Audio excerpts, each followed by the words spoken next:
Untuk itu kita akan melihat bagaimana perayaan Hari Guru di sejumlah daerah. Dan sudah bergabung bersama kami, koresponden Wida Subianto di Surabaya, Jawa Timur, dan produser lapangan Ayu Dewi di Denpasar, Bali. Kita akan ke Wida di Surabaya terlebih dahulu. Wida, ini bagaimana peringatan Hari Guru di sana?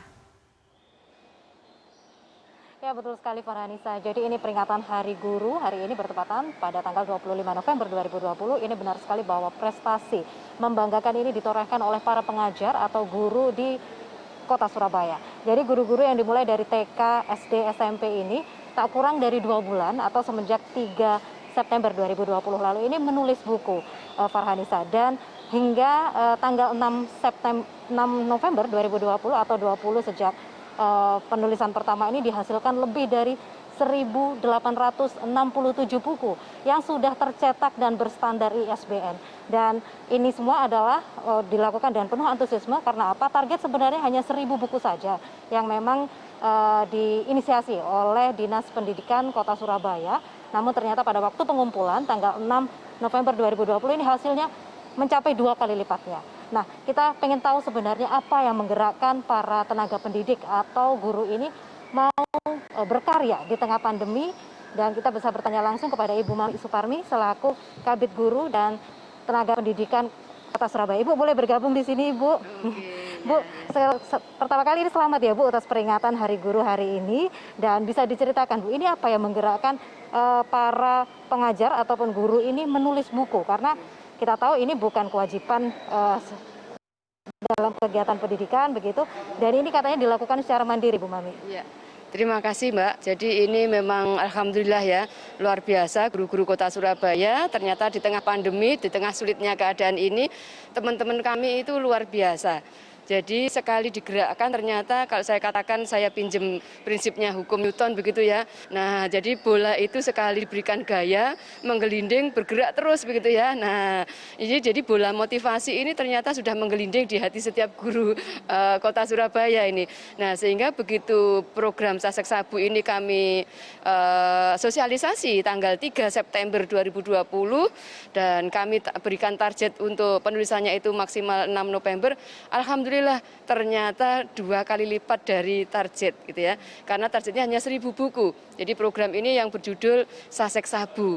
Jadi satu sekolah satu buku, karya buku dari guru untuk Kota Surabaya. Jadi 1.000 buku dari karya guru ya untuk pemerintah Kota Surabaya. Nah ternyata pada tanggal 6 November itu mencapai 1.867. Nah ini saya sampai nangis karena terharu gitu ya. Jadi teman saya luar biasa gitu, teman-teman Surabaya ini. Ya. Dari ini berbagai tema ya Bu ya, tidak hanya buku untuk media pengajaran saja ya.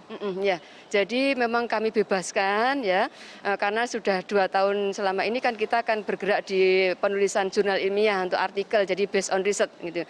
Nah sekarang ternyata di tahun 2020 begitu kita gerakkan untuk judul bebas, nah bisa antologi, bisa cerpen, bisa puisi, bisa macam-macam lah gitu. Nah ternyata luar biasa anemonya, dan ini juga bisa individual, bisa kolaborasi. Nah ini juga yang membuat mereka semangat. Jadi kolaborasi antar guru di MGMP, ada kolaborasi dengan KKG-nya, guru antar kecamatan gitu ya, guru di sekolah dengan orang tua, dengan siswa. Nah jadi kolaborasi itu ternyata mendorong mereka untuk menulis itu ternyata mudah gitu ya. Mudah, tapi juga mencetaknya cukup banyak Ibu, ada 1.867 buku ya yang sudah terproses ISBN, yang dikumpulkan datanya ada lebih dari 2.000 ya Bu ya. Ini kan biayanya pasti tidak sedikit ini. Bagaimana untuk pendanaan ini Bu? Iya, jadi ini sebenarnya adalah program non budgeter. Jadi memang kami itu di di bidang guru ini kan memang setiap tahun punya program peningkatan mutu. Nah, kami selalu melatih guru itu salah satunya adalah program menulis gitu ya. Jadi melatih profesional guru ini peningkatan mutunya itu melalui kognitif ini, yaitu dengan cara menulis. Nah, maka di tahun ini, di tahun pandemi ini ya, kita kan anggarannya nggak ada, semua diarahkan ke COVID gitu kan ya. Nah, maka guru harus tetap eksis. Nah, guru Surabaya pantang menyerah.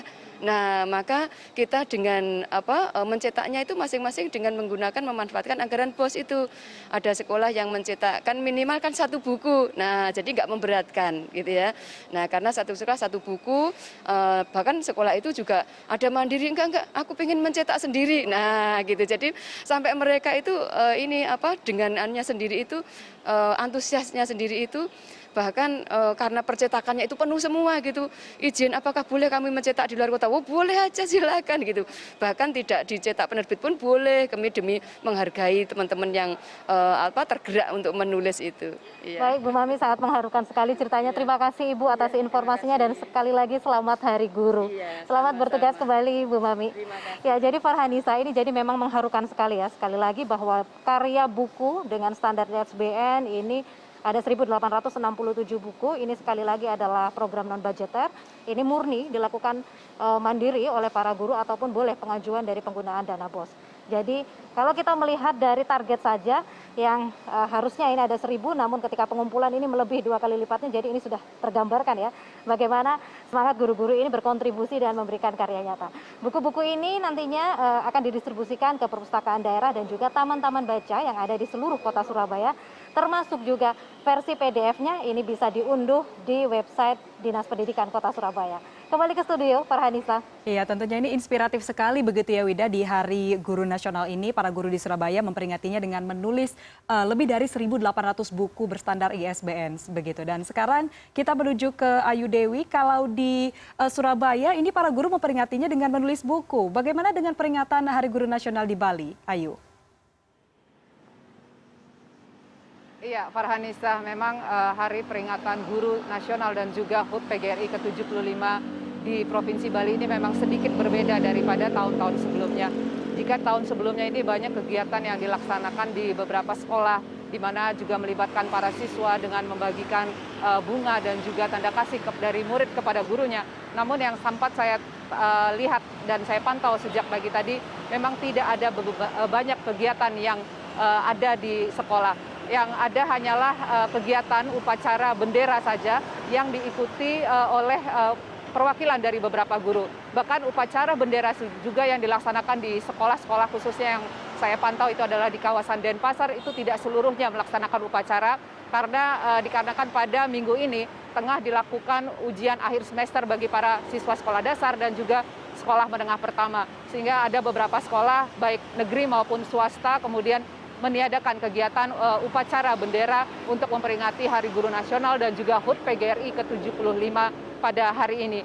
Yang saya pantau tadi adalah seperti di SMP Negeri 8 Denpasar, di sana dilaksanakan upacara bendera secara sederhana hanya diikuti oleh beberapa perwakilan guru dan juga dilanjutkan dengan acara ramah tamah atau seperti pemotongan tumpeng bagi para guru saja serta pergantian pengurus untuk anggota PGRI cabang daripada SMP Negeri 8 itu sendiri. Kalau saya lihat memang untuk memperingati Hari Guru Nasional dan juga HUT PGRI di Provinsi Bali ini hanya dilakukan secara upacara saja, secara upacara seremonial saja, dan itu sudah kemudian juga diberitakan melalui telekonferensi ucapan langsung dari pemerintah Provinsi Bali, dalam hari ini Gubernur Bali yang menyatakan memberikan ucapan secara telekonferensi kepada para guru, yaitu untuk bagaimana guru meningkatkan dedikasinya juga dan juga kreativitasnya di sekolah masing-masing. Mengingat juga saat ini adalah masa masih di tengah pandemi, jadi kegiatan untuk peringatan Hari Guru dan juga kegiatan-kegiatan lainnya itu tampaknya tidak ada atau digelar di beberapa sekolah di Bali. Hanya saja di Bali sendiri untuk bagaimana kemudian memperingati serangkaian peringatan HUT PGRI dan juga Hari Guru Nasional. Kemudian saya sempat juga bertanya kepada Ketua PGRI Provinsi Bali bahwa memang sejak tanggal 22 hingga tanggal 26 November nanti digelar kegiatan workshop yang diikuti oleh kurang lebih 10.000 peserta dari guru-guru di seluruh Bali, yang itu melalui telekonferensi atau melalui Google Meet dan juga Zoom yang dilaksanakan melalui workshop tersebut untuk bagaimana kemudian meningkatkan dedikasi dan juga kreativitas, dan bagaimana guru diharapkan meningkatkan mutu bagi pendidikan ini meski hanya dilakukan secara daring namun dengan tetap mengedepankan kearifan lokal. Dan yang saat ini yang sempat juga saya tanyakan bahwa kesiapan-kesiapan apa saja yang akan dihadapi atau bagaimana kemudian menghadapi ke depannya ini jika nanti akan diadakan tatap muka di tengah kemudian berakhirnya ada mulai peraturan dari pemerintah pusat untuk tatap muka sendiri. Memang saat ini di sekolah sendiri masing-masing juga memang tengah mempersiapkan bagaimana pihak sekolah untuk tatap muka itu sendiri yang direncanakan tahun depan dengan berbagai kesiapan protokol kesehatan. Farhanisa, juga sempat saya informasikan juga memang di Bali sendiri kalau kita lihat bahwa jumlah guru memang dengan 8 kabupaten dan 9 kota di Bali saat ini memang antara guru yang berstatus PNS, kemudian CPNS dan guru honorer ini memang jumlahnya antara 50% daripada ada jumlah yang ada saat ini. Seperti misalnya kalau di Provinsi Bali adalah misalnya kalau untuk SMA saja atau sekolah menengah atas saja itu dari jumlah di sekolah negeri saja dengan guru total 7.000 itu hampir 2.000 itu adalah merupakan guru honor dan juga guru kontrak. Termasuk juga di Kota Denpasar sendiri dari jumlah sekitar 3.500 guru itu 50%-nya bahkan adalah merupakan non-PNS, yaitu yang merupakan guru kontrak dan guru honor. Jadi sejauh ini tampaknya memang permasalahan jumlah guru atau jumlah ideal guru di sekolah itu memang masih menjadi satu upaya dari pemerintah Provinsi Bali dalam hal ini melalui Dinas Pendidikan untuk bagaimana mengupayakan bisa terpenuhinya guru ideal di khususnya di institusi pendidikan di Bali. Farhanisa. Baik, terima kasih produser lapangan CNN Indonesia Ayu Dewi atas laporan langsung Anda dari Denpasar, Bali. Dan sebelumnya ada koresponden CNN Indonesia Wida Subianto yang melaporkan langsung dari Surabaya, Jawa Timur. Terima kasih rekan-rekan.